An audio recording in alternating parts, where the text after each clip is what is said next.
I believe so. Just Okay, now, I think I got it. So it's checking for mine, checking for yours, good. and then go back and ask the audience. Audience, is it working?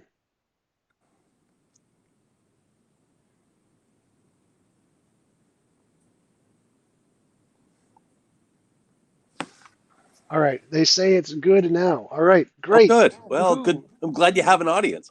Thank you. Yeah, me too. They helped me out significantly. Mhm. So, Greg, thanks for coming on. I really appreciate you Sure. taking the high time to have a conversation with me. Mhm. Would you mind telling us a little bit about yourself before we get started? Oh, okay. Yeah, my name's Greg Ganssle. I teach philosophy at Talbot School of Theology. Been here about 5 years.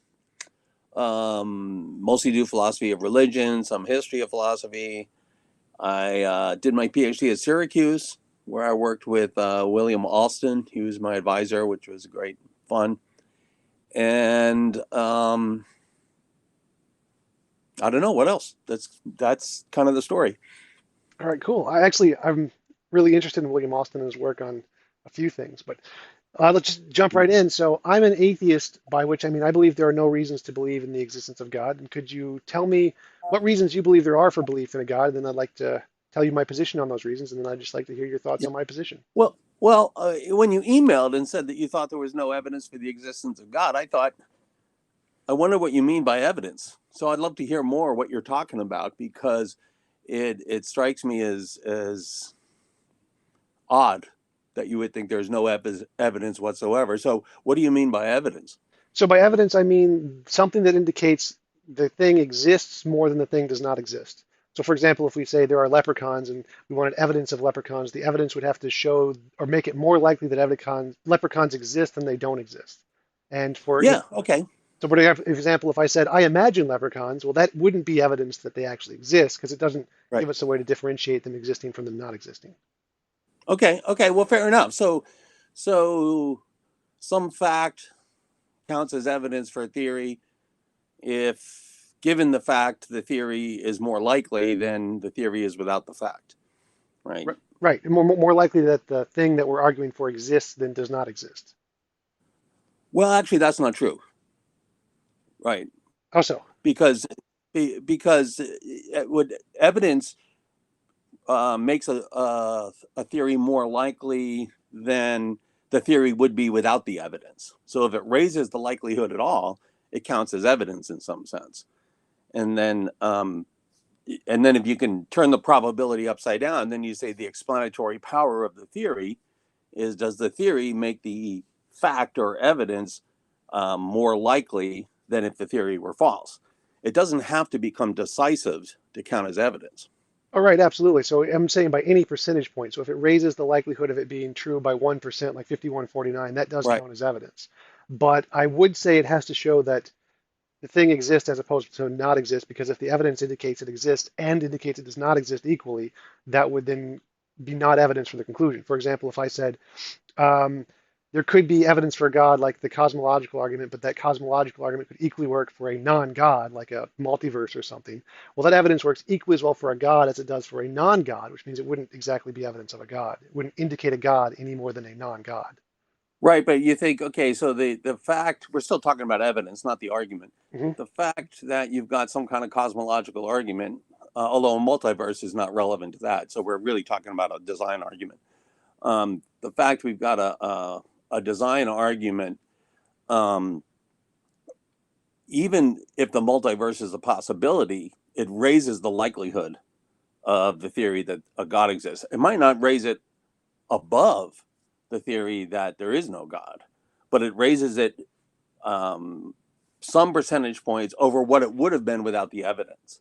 So, Right. for So example, you find fingerprints on a gun and raises the likelihood that the person whose fingerprints are guilty, even if the total case goes the other way. Right. So in that case, I would not consider that to be evidence of a God because it also works for a non-God. Since the options are either God Yeah, or no God, since it works equally as well for that's both, an it may be, idiosyncratic view of evidence, I think. well, you could still count that as evidence in some sense, but it isn't evidence of a God as opposed to a non-God. It doesn't, as you said, Well, it doesn't distinguish between the two. it's evidence for the theory that God exists, Well, even if it might not raise the total probability of that theory. above some competing theory, Right. So because the from total probability depends on all the lines of evidence. right. So from my perspective, it doesn't count as evidence unless it can actually show that it's more likely than the competing theories. Okay, okay. That's just you're using evidence different than you would in Bayes' theorem or in scientific confirmation or something like that.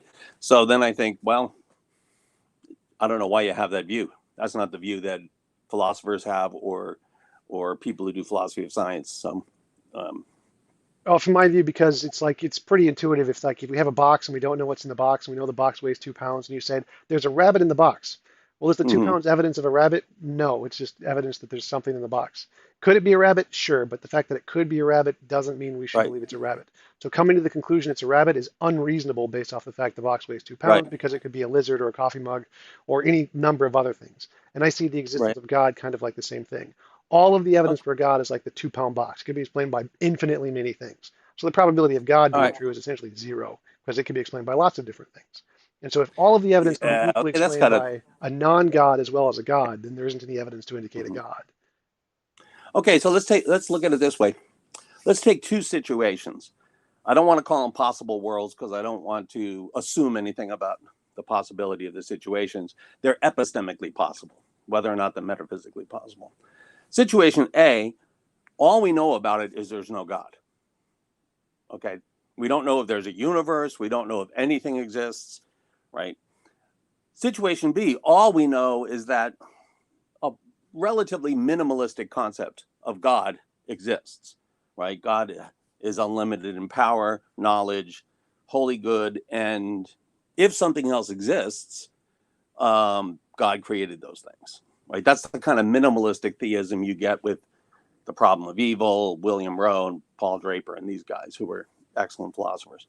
Um, so when you're comparing those two situations, which one has the explanatory resources to explain why there's a universe at all? Well, situation A, the fact that there's no God has no explanatory resources to explain the universe. Situation B has sufficient explanatory resources, and therefore, the bare existence of a universe turns out to be evidence that situation B holds and not situation A. Oh, right. So, but I would say that just this first situation you said where there is no God doesn't say anything about what is or isn't in that universe. So there could still be Yeah, something in that universe which is a sure, non-God, which could explain the universe, the existence of the universe. but there's no explanation for the existence of the universe that atheism actually provides. Well, correct. Atheism just says we have no reason to believe in a God. I take the more weaker position of atheism. That doesn't mean there couldn't be other things. There could always be something else there. Like Right. most atheists believe just some kind of nature is eternal or nature has always been there. And that is that explains the origin of the universe. So we What do you still mean by have nature? what do I mean by nature? Mm-hmm. I would just attribute something like eternal, all powerful, but no consciousness to just natural something we don't know about yet. Wait a minute. Eternal? You mean like everlasting, no Well, beginning? eternal can mean Or do you several mean different things, eternal but like essentially atemporal? it could be either one. I'm open to either possibility there. So, Okay. but I would just say it could be outside of space and time, throughout all of time, one of the multiple Okay. dimension theories of time, and then all powerful, just meaning it has infinite power to do whatever is logically possible or Mm-hmm. whatever. Okay. And but not conscious. Correct, not conscious. Right. And so what's the evidence for that? Well, I would just use all of the same arguments theism does and say that this thing can explain all of those arguments equally as well as theism. So, like the cosmological argument, the universe began to exist, or everything that begins to exist has a cause. The universe began to exist. The universe has a cause. That cause has to be something outside of whatever the natural known stuff is. And we can say, okay, there's just an unknown natural thing, which is the necessary thing to solve the contingency argument. So, just like a God solves the contingency argument, we could just solve it with an unknown natural thing. Well, if suppose this thing exists and it's not an agent, as you say. Um, um, well, first of all, let me ask you this before I get into that: is this what you believe is real, or is this just a possibility to kind of raise as an objection to certain theistic arguments? Right, I just use it to raise as an objection. I think that we don't know Okay. what the fundamental nature of reality is, but I think that all the arguments that are used to indicate theism can work equally as well for a Okay. non-God or a non-conscious thing. Kind of like the rabbit in the box example. It could be explained by a rabbit or it could be explained by a lizard, which means it doesn't Right. actually indicate the rabbit over the lizard. And so I Yeah. think that Well, the non-conscious thing works equally as well as a conscious God thing to explain everything. suppose the universe came into existence, right? Like a lot of people think. It seems like that tilts the evidential scale towards something conscious, an agent who brings things into being for reasons, because that gives an explanation for why is the universe as old as it is? Why was it triggered when it was triggered, right? If you've got this everlasting non-conscious thing, then all the sufficient conditions for the beginning of the universe are there everlastingly, and you would expect an everlasting universe. But if the universe came into existence, and of course we could argue about whether that's true, if the universe came into existence, then it seems like you need a conscious agent who can decide to bring things into existence. So the scale gets tipped towards agency at that point. Right, I would just reject that argument and say it's equally as plausible to say that there's some kind of quantum fluctuation that just causes it to appear at one point in time as opposed to another, and that But can equally explain why the universe came into existence 13.8 billion years ago as opposed to any other time as a conscious action. So it still has reasons, determined reasons or random reasons that are natural in nature mm-hmm. without consciousness. So it seems to me that both could explain why the universe began at a particular time Right. equally as well. Mm-hmm. I don't see why that would Okay. tip the scales. So how do you explain the existence of this being, this nature, whatever it is? Is it a necessarily existing thing? Yes, I would say so, just like you would say that God would be. Metaphysical necessity, Yes. right? On what basis? On what basis do you say that God is a necessarily existing being? Because if God is real, then everything other than God depends on God for his existence. So there's no way the world could be such that God wouldn't exist. I would just say the same thing about my nature, and I'd call it naturalistic pantheism, and just say the same thing about naturalistic pantheism. Okay, let me think about that for a second. That's a naturalistic pantheism, To be a little right? more, So everything we see around us is part of God or well, to be something more like that. specific, I'm using the definition used in the Stanford Encyclopedia of Philosophy, which is just a natural world, essentially, just eternal, all powerful, just nature is everything. And that's explained. There's no consciousness, and you can just call that divine if you want. So it's the specific definition is something like um, it only entails ontological commitments of science or something like that. So nothing beyond the realm of what Mm-hmm, science mm-hmm. deems. So natural, materialistic stuff. So where did consciousness come from? Emergent property from naturalist, materialistic stuff. This seems unlikely. There are lots of things that are unlikely, but that doesn't mean it's impossible or Well, definitely I'm not not happening. arguing it's impossible. I'm arguing that it's more likely that consciousness, finite consciousness, comes from a necessarily existing conscious being than that it is a random emergent event. Oh, so Because there's an explanatory source for consciousness. I mean, consciousness is the hard problem, as you know. right, but I could say the same thing about anything. I could say, well, why do we have black holes? Well, I mean, it could be that black holes came about by random physical forces, or it could be that there's just the fundamental nature of reality has the essence of black holes in it, or is just it is a black hole or something. I could just take any property that we see in the world and say, oh, this Mm-hmm. property is just fundamental to the necessary thing that is the basis of everything, or it could just Hmm. be an emergent property. So it seems like we could apply that same reasoning to just anything in the world. Mm-hmm. Do you have any story of emergence that makes sense of this? What do you mean, emergence? It's unclear to me how consciousness can emerge from neural firings or something like that. Oh no, I have not solved the hard problem of consciousness, not yet. I'm working on it, Okay, all right. but that it would Kind of just a be. leap of faith on your part, right? Well, I'd say it's an inductive argument since everything else we've discovered so far has a natural explanation. It's reasonable to conclude that the next unknown thing is also probably going to have a natural explanation. Well, see, I think you can't make that argument because all you have is that you speculate that things have a natural explanation because there are two alternative theories, and all you have said is that evidence will support either theory equal way. So you can't say that we've actually discovered the existence of the universe has a natural explanation. You believe it does, Oh, but you right. don't. You haven't discovered that it is. So there is no inductive argument. Well, I can't say that the natural thing does definitively explain consciousness. That's unknown. But I can say that all the other things we've discovered can be explained naturally, like gravity, lightning, fairy circles, biology, all of those kinds of things, the development of the eye, all of those have naturalistic explanations. So I can Hmm. say, given the fact that every time in the past we've said this could be a supernatural explanation, we've later discovered, nope, it was just a natural explanation. If we like see natural explanation, natural explanation, natural explanation, the next blank is probably inductively we conclude it's also probably going to be a natural explanation. We don't know yet. I can't conclude it for certain, but it's more reasonable to conclude natural than an unknown supernatural thing, which has never been seen before. Well, never been seen. You're All right, loading the thing that's my with presupposition. yeah. So you're an empiricist. You think everything's got to be seen.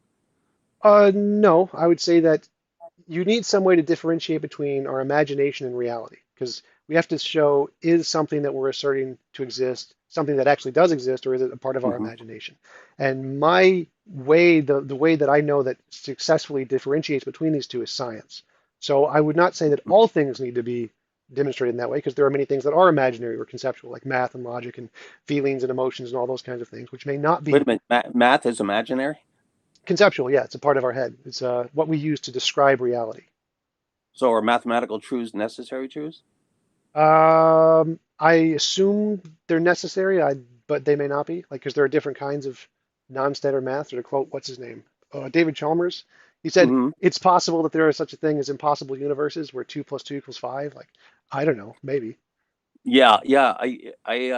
Okay. I mean, I think Mill had a view like this. I think he thought mathematics was an empirical generalization, from what I understand. But it it renders a mathematical physics difficult um, to think math is contingent. I'm not saying you're saying it's contingent, Right. but you were putting mathematics in the imaginary, like also emotions. Well, emotions are real.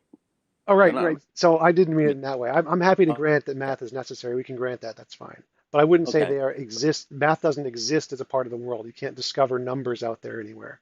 They're right, conceptual things. It's a formal language that we use to describe reality. It isn't a okay, fundamental part of reality. right. What are the truth makers for mathematical truths? Well, truth is a property of sentences. So whether or not Well, the a mathematical truth is a sentence: 1 + 1 = 2. right, What's the truth maker? definitionally, we Okay, define it as fair enough. such. Yeah, got it. All right, just getting some things clear.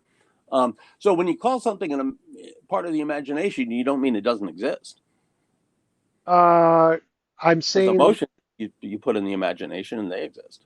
right. I'm saying like, is it something that's a part of the world independent of our minds, or is it a part of our minds? Like emotions don't like there isn't like Okay, a all right, fair enough. It's actually helpful for me. Um, so I'm trying to think where the train of thought got derailed here. Um, you were trying to make a distinction between the methods of science as telling us about reality, and you wanted to say that you don't think the methods of science are the only way to know things, and that's where you made this distinction between imagination, which I kind of interrupted you in. right. So is that fair Yeah, or so there are different categories of things. Science is how we differentiate between the conceptual things and the empirical experiential things. Numbers are not Mhm. empirical experiential. We can't Right, experience numbers. They are conceptual. They are something that is a formal language in our mind, hmm, as far as we can tell, but they're not right, of the experiential kind of things. So hmm, we need some way to differentiate between the conceptual kinds of things and the empirical kinds of things. And that's I use science to do that, but it's not the only way to know things. That's all it does is right. just differentiate. Are there other empirical things that aren't scientific? Um, Possibly things that we haven't discovered yet. Sure. Well, like what about history? The methods Uh, of history are empirical.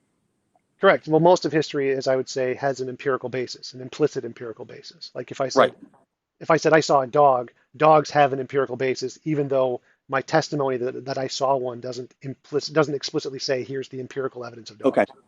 So I'd Right. say history is, it's reasonable to believe pretty much all of the claims of history that already have an implicit empirical basis, like Lincoln was shot in the theater, or Right. the sun goes, or the earth goes around the sun, or whatever. But I wouldn't believe things like miracles or magic or mythical creatures, those kinds of things, because they don't have an empirical basis. It would Well, not be some of them. reasonable. Uh, I mean, if someone was an eyewitness to a miracle, then or an eyewitness to a leprechaun, You would have to investigate those claims in the same way, right? Oh, You right. can't prejudge. You can't prejudge the claim. Oh, absolutely. So I would say that we would need some kind of repeatable, testable way to verify it, rather than just the testimony Well, alone wouldn't be sufficient. why would it be repeatable? Why would it have to be repeatable? Because it could just be a delusion or an illusion. The fact that it Well, can't, like we need some way to differentiate between is it imaginary or is it mhm, real? And one of the right. ways we do that is it testable, repeatable? Because if it's not testable, repeatable, then there's no way to differentiate it between is it an imaginary thing or is it a real thing? See, Because but that's not true either, because the beginning of the universe is a non-repeatable. right, but it makes predictions, and the predictions are repeatable. Oh, well, that's different than repeatable. Okay, you changed your story here, which Well, is what do you okay, mean? right? We're just trying to clarify. Well, what do you mean? That's the same thing. Like making predictions testable, repeatable. I didn't mean the event itself was repeatable. I meant it makes Okay, predictions that are okay, repeatable. okay. So it makes predictions. Well, I don't know if that. I don't know if you can rule that out from certain miracles, but Oh yeah, if miracles make predictions, then I am happy to grant them. Like if you can, mhm, mhm. I'm told that's evidence. Absolutely counts as evidence. Okay. Well, all right. I'll tell a Christian story then. All right. Here's a miracle. Jesus was raised from the dead physically, and one of the predictions it makes is that people who come to entrust their lives to Jesus have a transformed life. That's a prediction, and it's a prediction that's been verified. Absolutely. So Like at least in theory, it satisfies. right, but I could make the prediction that the spaghetti monster exists, therefore the sun will rise tomorrow. The fact that the sun will rise tomorrow isn't evidence of the spaghetti monster existing. It's just something we already know happens. So I would put that in that kind of class of Right, predictions. right. But the spaghetti monster existing is not you're not testing a miracle claim in the same way. Right. So well, Plus, that's what I plus, the meant. sun rising tomorrow is not an intrinsic part of that story. Right. That's what I meant. Is that when you say people's lives are transformed by lots and lots and lots of different things. Sure, sure. I'm So not saying the only way people's lives are transformed. right. So Right. from my experience, it's just another thing we know happens, like the sun rising tomorrow. So the fact that it happens isn't really much of a Okay. prediction. Right. I'm not very persuaded by that. I don't think. I would say Uh, you would need novel prediction, something new that we don't already know is going to happen. well, then the spaghetti monster story doesn't work either. Right. Right. That was the point. Okay. Neither of those work. Okay. All right. Um, all right. Here's another prediction. Jesus rose from the dead, and an intrinsic prediction is that the tomb is empty. Right. Well, that's a unique prediction, Right. and it was verified, and so you've got a intrinsic prediction of a miracle story that is empirical and testable. And now our access to that is obviously through historical methodologies, just like the Lincoln assassination, which was a unique thing that had intrinsic predictions that we can verify. All right. But I would go with an empty tomb is explained in lots and lots of different ways. And I would prefer a natural explanation that we already have lots of evidence for than a supernatural one that we have no other Well, examples for. well, I mean, if you read like Mike Lacona's book on the historiography of the resurrection, he does a good job laying out the different naturalistic views. I mean, if you've got a prejudice towards the naturalistic, then that goes way beyond the evidence. Well, then you're not going to see it that way. But you've got to at least grant that it's a legitimate verification of a theory. I'm actually a big fan of Mike Licona. One of my favorite quotes of his is from his paper Historians and Miracle Claims. It's the first line. It says, most biblical scholars and historians hold to it that the study of miracle claims lies outside of the bounds of a historian acting within their professional capacity. Mm-hmm. Essentially, history, testimony can't verify things that don't already have an empirical basis. So the But resurrection itself we'd have to have examples of resurrection today that we can use testable predictions for in order to be able to reasonably infer that it happened in the past. And this is the case for all miracles, magic, mythical creatures, the paranormal, supernatural, UFOs, anything that well, doesn't have an empirical basis. We would that's the need case one. for all historical events, right? I No, mean, like, how many Lincoln assassinations are there? all right, but we have examples of people, of guns, of theaters, of people dying, of presidential Mm-hmm. assassinations. All of that has an empirical basis. Right. So when the first president was shot, we couldn't make any predictions from that because we didn't have enough presidents being shot. We had people being shot and guns Okay, when the and first person was shot. Right. And until if the first gun Until was three invented, people are shot, we can't reason about people being shot. right. So if the first gun was invented and someone was shot and they brought it to a court case, they'd be like, we have no precedent for this. Like, we have no idea how that occurred. It would be exactly like magic. We would need more Well, examples. no, now you're talking about legal precedent, Oh, right? I About consider them the what are the same. rules about gunshots, right? I'm talking about epistemic. No, you're saying no singular event can be encountered empirically or have Correct. any evidence for. Correct. And I was using the court case as an example there, but it's the same point overall. It's like if someone cast a spell to kill someone, and it would not be reasonable to believe it. If it was the first spell ever, and it was cast Hmm. and someone was killed with the spell, Right. it would not be reasonable to believe it. And guns are the same thing. First gun was invented, gun was used to shoot somebody. It's exactly like a spell. Like Huh, that's really interesting. It's the Arthur C. Clarke quote. Some technology is indistinguishable from magic, something. Oh, sure. So it's the I don't same know kind what of a the thing. quote is, but yeah, I mean, So the same kind yeah. of thing. The first gunshot ever, since no one ever knew what guns were, it would be unreasonable to believe that it happened until we could actually verify how guns work and that they were actually a potential candidate for this, and we could repeatedly test the explosion and the Hmm. projectile thing. And until we got that, it would not be reasonable to believe somebody Okay. was All right. shot. That's an interesting view. I don't think I've ever encountered that view. I have to think about it. Huh. I don't think you're right, but it's plenty fun to talk about, Yeah, right? Okay. Um, I don't know where you want to go from here. I mean, we're having a good exchange. yeah. Just any other arguments or evidence you think are indicative of the existence of God? Well, like I said, I think the beginning of the universe is because I think it's better. See, what you want for evidence is an inference to the best explanation, right? You want to say, look, there are certain things that are explained better by the existence of God than a naturalistic alternative, even if the naturalistic alternative is possible, right? Oh, I right, think absolutely. consciousness is one of these things. I think objective moral obligations is one of these. I'm not talking about objective moral goods. I think we can have objective moral goods like human flourishing without without God, but I think obligations are better explained. It might not be impossible without God, but they're better explained by the existence of a God that has a nature that's good and made us for purposes, some of which are moral. Um, I think, what did I say? Consciousness. I think libertarian freedom is explained better by the existence of God. And so all of these things count as some degree of evidence. I'm not arguing that they're conclusive and that they need to change somebody's mind because persuasion is person relative and it has to do with a lot of other things going on. But I think these certainly count as evidence. All right, absolutely. And I'm going to try and argue that they can be explained. Like you said, you're trying to argue for the inference to the best explanation, and I want to show that the naturalistic explanations are just as good, if not better, than the theistic ones. That's my goal. So Okay, I'm not arguing that you need proof. I just want to say they're right. exactly the same explanatory power, Start explanatory with skill. obligation. All right, so obligation. Morality could be an undiscovered natural law that we don't know about yet. That's not an explanation. That's an appeal to the inside of a black box, right? How is that different from the appeal to a god?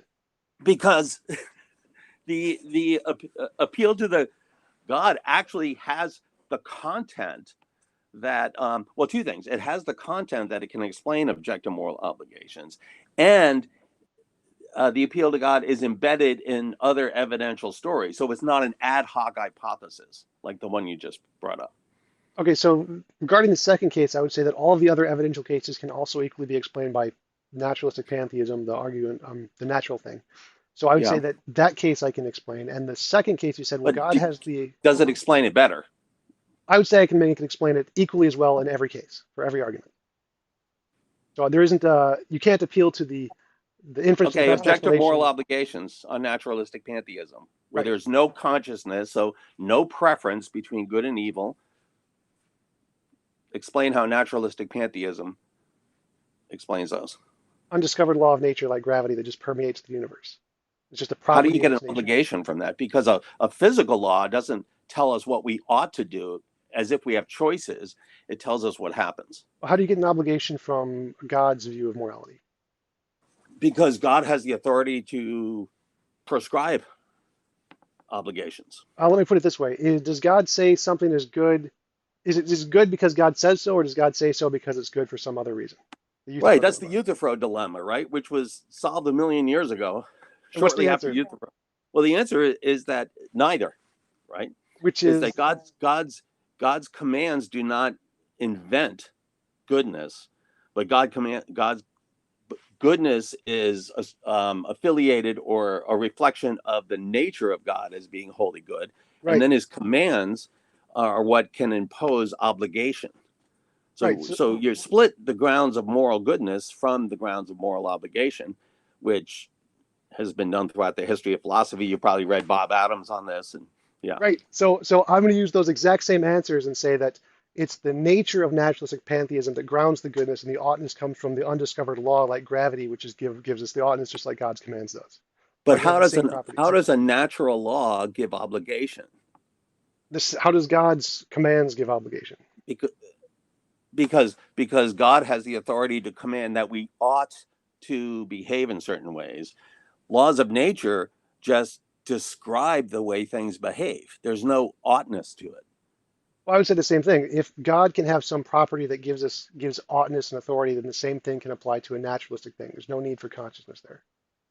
I No, would there's say there's absolutely. How does the naturalistic blob or whatever that is? I don't know what name you want to give this thing. Um, how does nature prescribe an obligation that has content? it's a reflection of its nature, just like you would say that it's a reflection of God's nature. Well, that might describe goodness, right? But goodness itself is not enough to get obligation. How so? I see them as synonymous. If it's No, ought, no more. So you. I mean, we can go to Aristotle and get a good case that human flourishing is an objective moral good. Okay, but how do you get that I am obligated to help contribute to other people's human flourishing? well, doesn't the fact that it's an objective moral good mean it is therefore ought to be the case? It has oughtness. Isn't that what it means to be an objective moral good? What's the difference? I don't think so. I think it's so. For example, the phenomena of supererogation seems to cut in this. So it's a moral good, to use one of Bill Austin's examples, for me to make sure that all the children in some village get piano lessons. I mean, it's a morally good thing because it's connected with their development, their flourishing. But but the fact that that's a good, it in no way entails that it's an obligation on my part. So we can see that the concept of moral goodness and the concept of moral obligation are not synonymous. Right, but I would just consider that like the difference between an amoral and moral action. Like it would be moral to do certain things, but the fact that it's like I don't understand how that connects to your commands give oughts. I don't see how that Okay, relates. all right. Well, that's a different thing. I just want to first make the distinction um, between between a moral good and a moral obligation. But you just said it's not a moral good, right? Helping these children flourish in this way, it doesn't count as a moral good. Well, I would say it would be a moral action to do so, but Like not morally helping wouldn't be, permissible, yes, right? but not helping wouldn't be immoral. It would be But it amoral. would increase the moral good in the world, Well, I mean, all sort, everything else being equal. sort of, yeah. I mean, I don't really consider piano lessons a moral good, but yes, Well, essentially. human flourishing, developing musical talent in people.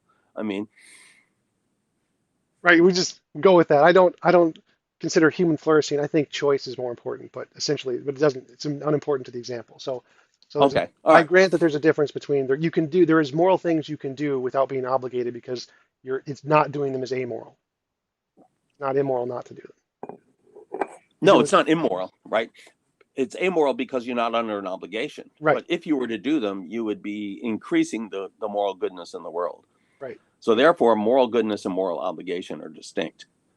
All right. And to impose an obligation, you have to have authority, and then you have to have, I think, and I'm thinking this speculative right now, a an act of prescribing, right, and saying, okay, this is the moral imperative, right, and that's why you need to have authority, right, which God has in virtue of creating us for His own reasons.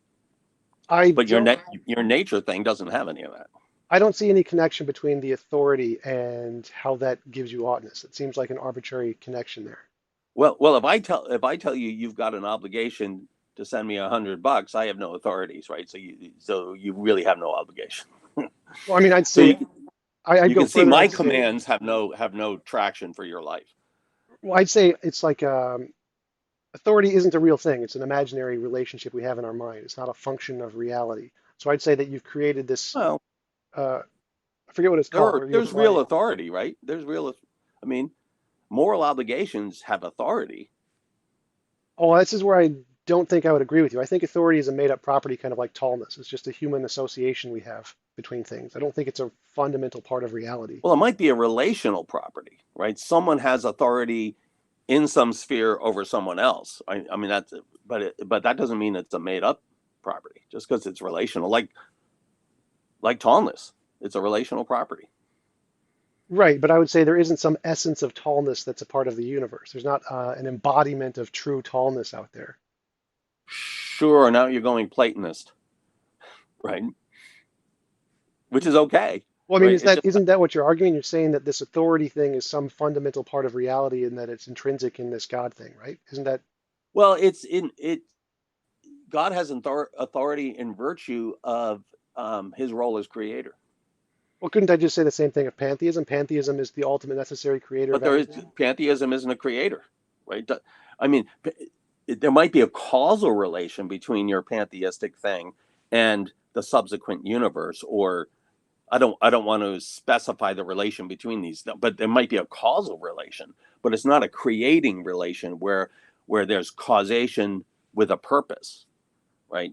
So creation is causing something to come into being for reasons, right? So if I spill my coffee and it makes a stain, I might say, hey, look at the stain I created, but I'm using that term kind of idiosyncratically.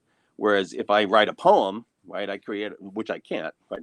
But if I could, I'm creating something because I'm making it for a reason.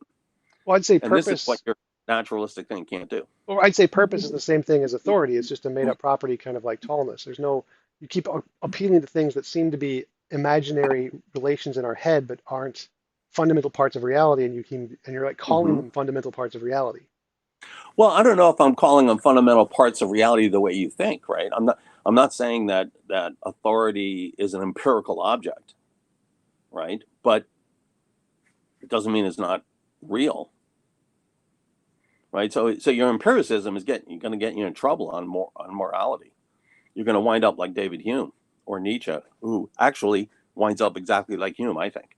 Well, I actually believe in objective morality, but I consider it more like a synthetic a priori kind of a thing, like Kant. So it's not. Mm-hmm. I don't actually need the empiricism for that. But it seems to me, So you're not an empiricist if you have the synthetic a priori. all right, I'm not an empiricist. Okay. Okay. All I right. That's helpful for value, me. So I won't call you one from now okay, yeah. on. Okay. So again, from my viewpoint, it seems that you've taken, I forget what it's called, when you apply emotional human properties to material things. Anthropomorphic. It's not specifically, there's a specific kind of word for it, but I forget what it's called. Okay. But All right. it's these things that you're applying, like authority and purpose, seem to me nothing more than figments of our imagination that we apply to things like English words, like the word tree. There's no such thing as the word tree. It's not true. It's not a part of reality. It's just an English Well, word that we use to describe wait, things, wait a minute. You can't say there's no such thing as the word tree. like as a part of the universe independent of our minds, a reality. Well, if you write it on a piece of paper, the word exists. It's physically instantiated, right? Words are universals. What? Words are Words are universal. universal. So then A how do we, universal. so how do we change them and disagree about them? Well, we disagree about universals all the time, like obligation or moral goodness or beauty, right? I mean, if you take if you're going to move into Platonism, which is a fair view. Well, Um, I would say I'm not a Platonist. I would say that you seem to be arguing for Platonism that there are these abstract concepts that are actually existing things. And I would disagree with that. I'd say that's unsupported. well, So, I mean, like I don't words, feel for like I have example. to argue for Platonism. I just keep thinking you keep dipping your hand in Platonism to solve a problem that you can't solve. Um, Oh, you mean for the like the moral object thing, Yeah, sort of. yeah. As a So I'm okay. Go on. I'm sorry, I cut you off. well, remember I mentioned at the beginning this isn't something I actually believe. This is just a counter argument to theism. Right. Well, tell me Well, what you actually believe. what I Right. believe is that we I'm not interested in the theories. Right. Because well, you're yeah. asking me what I believe. Right. So my position is that we don't know anything about the fundamental nature of reality. Could be a god, could be not a god, could be just eternal, all powerful nature Mm-hmm. thing. Any of those, like a deism thing, polytheism, transtheism, Right. henotheism, there's a bunch of different possibilities. Any of those could be Sure. true. We have no reason to believe any of them over the others. They can all explain everything. Okay. Those are two different claims, right? We don't know anything about them, and we have no reason to believe any of them. Because I was going to ask, well, are some of these more reasonable than others, given the things we do know? Yes, possibly. Like, for example, there are certain ones that I'd see having contradictions. Like, for example, Christian theism, I see as having lots of contradictions, so I see it as Mm-hmm. less plausible in many ways. Well, if it has contradictions, then it's extremely less plausible. Yeah. Right. Yeah. I mean, I'll go with that. Right. But you're thinking in terms of an evidential case apart from incoherence, internal incoherence. Right. So, There's like, for no example, evidential case for one thing over another. yeah, as far as I can tell, they can all explain like the cosmological argument, the teleological argument, the ontological argument. All of those different arguments that are presented in order to support theism can work equally as well to support all of these things. You just have to employ the Mm-hmm. same kinds of reasoning to change Yeah. the definition of whatever God you're arguing for. Well, I think pointed out a couple of places where I don't think that's true, right? In terms of objective moral obligations and the beginning of the universe, right? Now, you appeal to quantum fluctuation. I don't know what to think about that. I think people use that word a lot of times when they don't. I mean, it's like multiverse. People have been infected. I'm not saying this about you, but in general, people are infected by science fiction, and these terms have lost a lot of the traction. Well, my understanding is in the physics, the theory of how the universe came into existence was a quantum fluctuation, like virtual particles popping in and out of existence. That's literally the same process, Mm-hmm. hypothetically from the theories. Right. But So they pop into existence out of something, right? right, yes. That's not the beginning of the universe. Well, that is, it's the beginning of the Big Bang, which is Okay, the fair universe. enough. In physics, But the universe only applies to our universe, our space and right, our time, not all right, things. So there's no right, evidence that all things had a beginning, only evidence that our physical right. universe had a beginning. If past time can be infinite, maybe you can have a theory that things always existed. Well, not even in that case, because there are different kinds of time. There's like multiple Right. dimensions of time, which is like, Metaphysical time, as um, opposed to you well, no, know. I'm talking about physics time. Like there's two-time physics from Itzel bars and Mm-hmm, imaginary time from Stephen Hawking and emergent mm-hmm, space-time, where space and time emerge from some more fundamental natural properties, right, which is right. Sean Carroll and Nima Arkani Hammad. But So, but clearly, physics time is not the most fundamental time. all right, nothing in science doesn't say anything about the most fundamental. It's just as far Right, as we can right. tell. Yeah, that's why I was thinking metaphysical time, right? Because if you posit that this thing occurred before the Big Bang, then whatever temporal properties it had was not tied to physical time. Right, right. So Right. yeah, you'd Okay. have to be in reference to some kind of metaphysical time, whatever that means. Right. Yeah, that's what I was going for. Right. The All right. metaphysical time. So to Right. go back to what you said about the consciousness thing, so it seems to me that the only way that you get consciousness or moral obligation, I'm sorry, moral obligation to support a conscious thing is if you assume that authority and purpose are somehow intrinsically tied into the universe, and there's some measure of these things, and that Right. they correspond to something in reality. Whereas from as far as I can tell, they don't. They're just imaginary concepts that we use to describe relations like tall. Like tall doesn't exist Yeah. as a fundamental part of reality. And just Well. like you could, well, just like you say that those can indicate theism, well, I can just use different concepts like spaghettiness or something and say there is a essence of spaghetti that is a fundamental part of the universe. You can't have um, spaghetti without this essence of spaghetti. Therefore, there is the pinnacle of spaghettiness, which is the spaghetti monster, and use the same kind of Mm-hmm, an argument mm-hmm, to indicate that. So it seems like mm-hmm. you're just taking these abstract properties that exist as concepts in our heads and applying them to saying they are like Platonic objects that exist Right. in reality, and then using that to justify theism, which is exactly what I'm doing for naturalistic pantheism. I can do the same Yeah. thing. I guess I'm not sure that that's exactly what I'm doing. I mean, I think there. certainly there are properties that require conscious agents in order to be instantiated, like thought, for example. You don't have thought without a thinker. Um, Although Bertrand Russell at points seemed to think you could when his criticism of Descartes. Um, Oh, I'm so interested in that, but yeah, I know. It's like, yeah, I don't know what to make of that. I, well, I I, mean, I had a friend who's a philosopher who thought it was a really important point, and I just never could see it. But be that what it may. I really want to just go on a side here just for a second. Oh yeah, let's do it. So my Let's do it. interpretation of the "I think therefore I am" is circular is the argument that it's only circular because Descartes was trying to use it to indicate dualism, where he's trying to say that there is some substance of consciousness out there and that the Right, I is the substance of consciousness. But if you right. just say "I think therefore I am" without trying to argue for the dualism and say we could be material things, we could be dualistic things, we Right. could be idealistic things, well then it's not Mhm. circular anymore.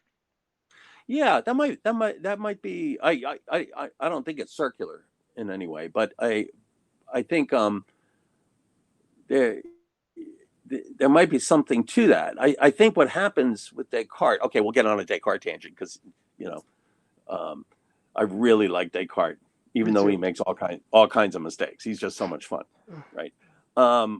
I think what happens. The reason he in meditation too says, "What am I? I'm a thinking thing," is because he's taken the skeptic challenge so seriously. And if you follow his train to meditation too, you already know that you're not a body, right? Or at least you have no grounds for a body, because you've eliminated everything you can doubt, which is all your sense experience and things like this. And then this once he gets to the fact that he exists, then when he asks what he is, the only grounds he has is for a thinking thing. Now, should he have taken the skeptics challenge so seriously? Right. I think he was, well, there was a lot of games he was playing while he was doing this. I mean, there was a big resurgence of skepticism circulating at the time. And I think he thought, hey, not only can I overthrow Aristotle, but I can knock these skeptics off at the same time. And he said his thing accordingly. Anyways, it's just a fun, fun project. So Right, anyway, we right. can we Well, can just to cheers continue to on this because Descartes, it's right? such an interesting problem I've been working on. So, if we grant that, I grant that all the way, grant all the way down to the fact that we are a thinking thing, but we Right. don't know what thinking things are. That's the thing. That's the part where I think that he jumped to a conclusion where it's circular. As I think, pretty sure Bertrand Russell argued it was circular in the way he argued this, Mm-hmm. but we can't know what thinking things are. We can know we're thinking things, but Right. thinking things could be a material thing. They could be a Mm-hmm. dualistic thing, which is a combination of Right. both material and conscious Right. things, or we could be just a pure idealistic kind Right. of a thing. And so, as long Right. as we don't say what the thinking thing is, well, then it's totally Mm-hmm. fine. That conclusion is completely justified, Right. and I don't think Russell would argue against that. I think Russell's only contention was with the fact that he jumped to the conclusion that this must be a kind of dualism, the Cartesian Well, dualism. I wasn't thinking of that part of Russell. I was thinking where when he said Descartes should not have said "I think." He should have said "there is thought," as if there could be thought without a thinker, right? Right. So that's a different part of the Russell critique. Oh, right. Yeah, I Um, totally agree. I think the I think is yeah. it's just whatever we are is the doing the thinking. We thinking Yeah. thoughts are Yeah. occurring. Exactly. Yeah. So um, okay, fun Descartes stuff. I All have right, to be back on topic. careful because So otherwise I we'll remembered. go all the way down the Descartes because there's a lot of things I'd love to say about Descartes. Yeah. So I remember Um, the term is reification. It's reification where you yes. apply. That's what I'm Okay. accusing you of. I'm accusing you of Okay. reification of taking All right. um, authority and purpose and applying these to as existing things in the universe like Platonic Mhm. objects. Right.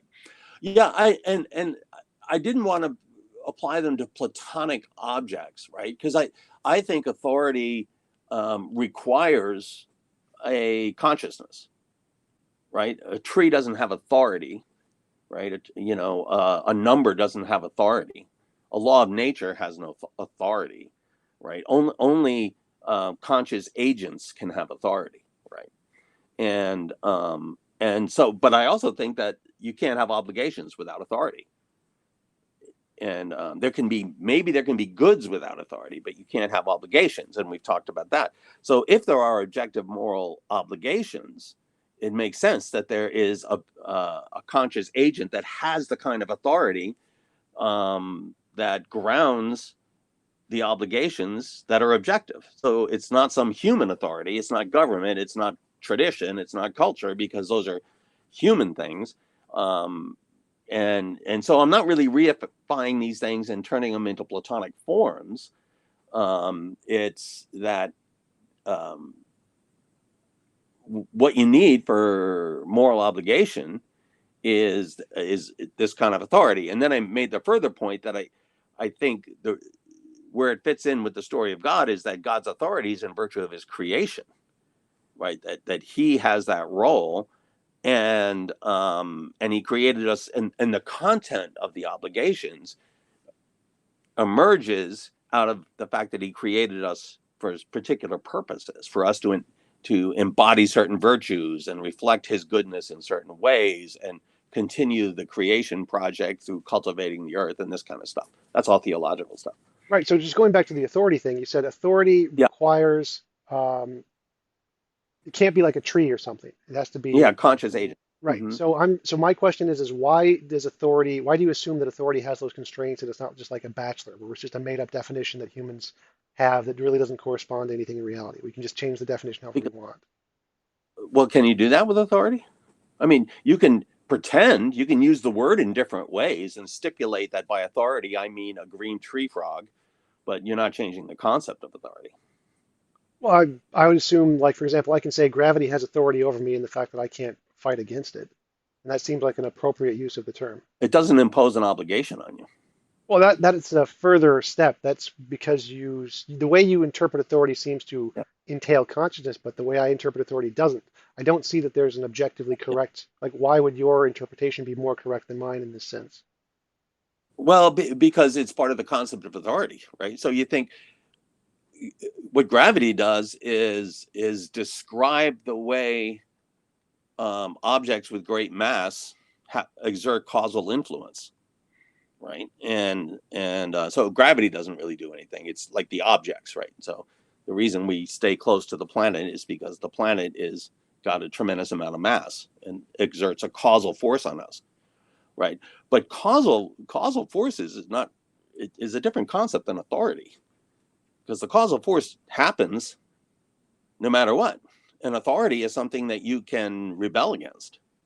At least this is how we use the term, right? And unless you think the term authority and the concept as it's emerged in all of these different cultures is a misunderstanding of simple cause and effect, I think you've got to grant that it's a real concept. Well, that's sort of what I'm arguing. I'm saying that we've come up with a definition of this thing that we use to Right. describe what's going on in reality, but why do we assume that that definition actually corresponds to something that exists as opposed to just being phlogiston or something? Like we could say, Right. so that's essentially my Go argument on. is that why is the authority not like a phlogiston? We use it to describe Mhm. things in reality, but why should we believe it actually exists as a part of reality? It isn't just a made up term that we have. Well, for one thing, we believe objective moral obligations exist, and objective moral obligations require authority. Oh, I don't grant that assumption, and I think many philosophers don't grant that assumption. Why would you Sure, say that they're wrong. they're wrong? Well, I can say you're wrong. So how does Well, that? of course you can say that I'm wrong, right? So you think I have no obligation to refrain from torturing a 3-year-old to death just for fun? No. I'm saying I don't. I'm saying you're wrong that oughtness requires authority. So I'm rejecting that. How can you have moral obligation without some concept of authority playing an essential role? Well, there's lots of different versions of morality that don't have a authority in them. Most don't, I would assume. Moral obligation or just moral good?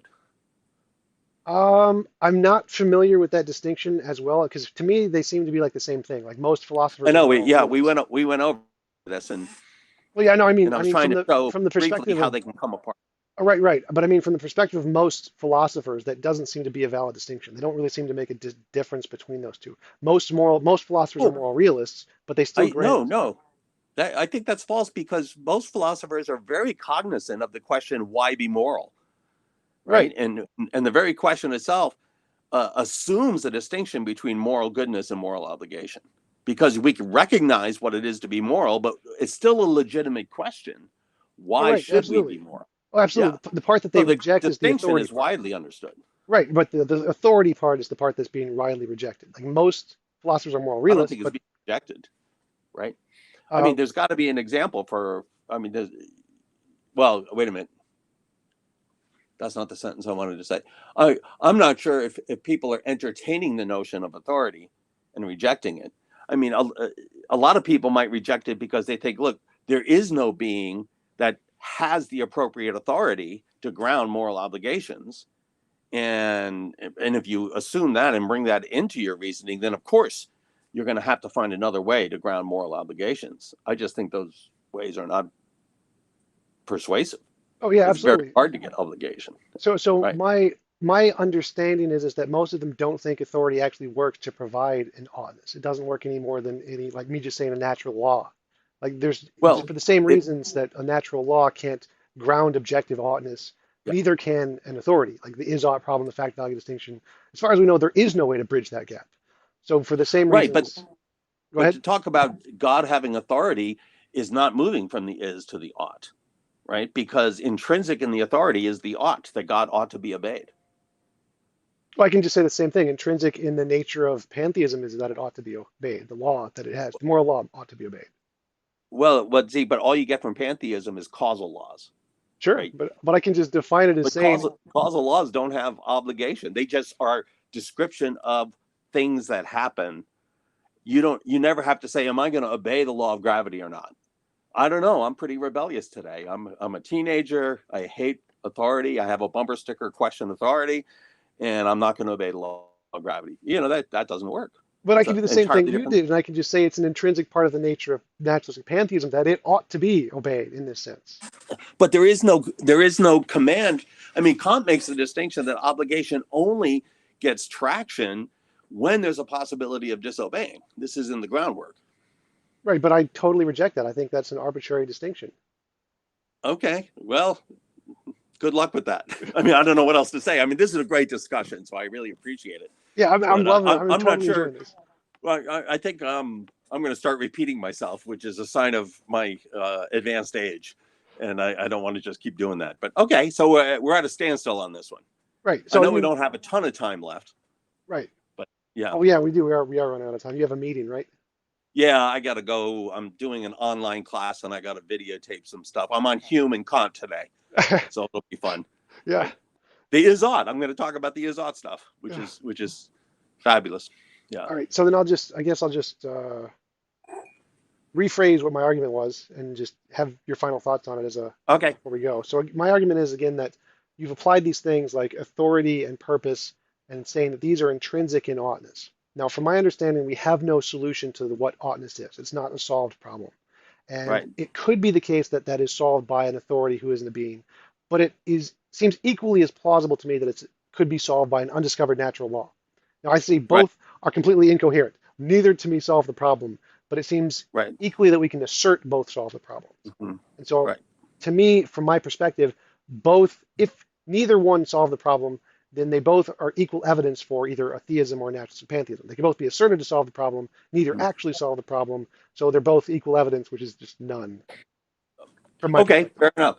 So my response is they're not equal at solving the problem because of the distinction between natural laws that are causal and moral obligations that an agent can choose to obey or not obey. Right. So that's one distinction, and so that if there are objective moral obligations, which most people think there are, then that at least provides evidence that the theistic theory is better than the naturalistic theory, the naturalistic pantheism.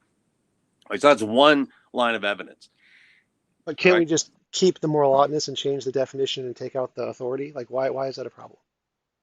Well, you have to do some work and analyze oughtness and see if you can get oughtness out of F equals ma, right?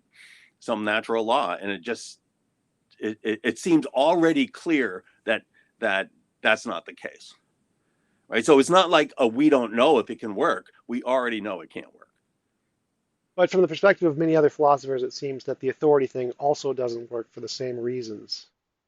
Well, not for the same reason. So some people will deny that even if God exists, He has that authority. We could argue about that. Some people will say, well, because there's no God, no one has that authority. And I would argue that they're right. If there's no God, then no one has the authority to prescribe objective moral obligations. You could have relative moral obligations. Like I have a moral obligation to drive on the right-hand side of the road because there's a legitimate authority in the state that made those rules, and the rules are arbitrary, but they have to do with safety. And you can see how you could get local or relativistic obligations, but to get objective moral obligations, you aren't going to get that without someone standing outside of the whole human endeavor um, to do that. But like I said, I'm just going to assert this, right? Like I said, I think it has to be a conscious agent. Yeah, but because my argument was, is there evidence? Is there a best conclusion here? And can't I just assert the alternative? And is there a way to differentiate some kind of way that we can show one of these is real and one of them isn't imaginary, or one of them is imaginary and one is Well, real? what I can show is that your alternative isn't as good because it can't ground obligation. Mine can ground obligation. Now, that doesn't solve the whole case, right? It just means this is evidence that raises the likelihood of theism over the naturalistic pantheism. Right, but Obviously, it can only not account for oughtness given your definition of oughtness. If I change to well, my you definition, haven't then it given can. another one, right? Well, Let's do the yeah, so work in that. my oughtness exists without authority, so it can account for oughtness under my view. You haven't made a plausible story about oughtness without authority Well, you because haven't made a you plausible, appeal to causal laws, right? No, right. I'm talking about the concept of authority, oddness. Well, you have to show My that the my concept concept actually, of oddness is completely plausible. sure, but your Because, concept, you have to show that your concept actually corresponds to reality. It isn't just like a made up right. figment of Well, language. if objective moral obligations are part of reality, and we think they are, we agree, and Sure, the yeah. best concept requires authority, then authority is real. So I think I've made a good case here. Obviously, we're not going to be able to finish the Right, story, right? right. I don't And disagree, but it's really interesting. It's a really interesting okay, conversation. well, thank you so much. Yeah, Right? absolutely. Thanks for coming on. I really appreciate you taking the time to No have a problem. I conversation. appreciate what you're doing. I'm glad you're doing this. I have to tell you a little story. I searched through some of the local colleges looking for an atheist club. Yeah. Couldn't find one. Long Beach State, Cal State, Fullerton, some of the junior colleges, and I thought, come on, atheists, at least let's get on the ball. So keep doing what you're doing. Yeah, absolutely. All right, Have good luck with your meeting. I'll all talk to right. you later. Thank you so much. Have a nice day. All right, we'll see you. Bye.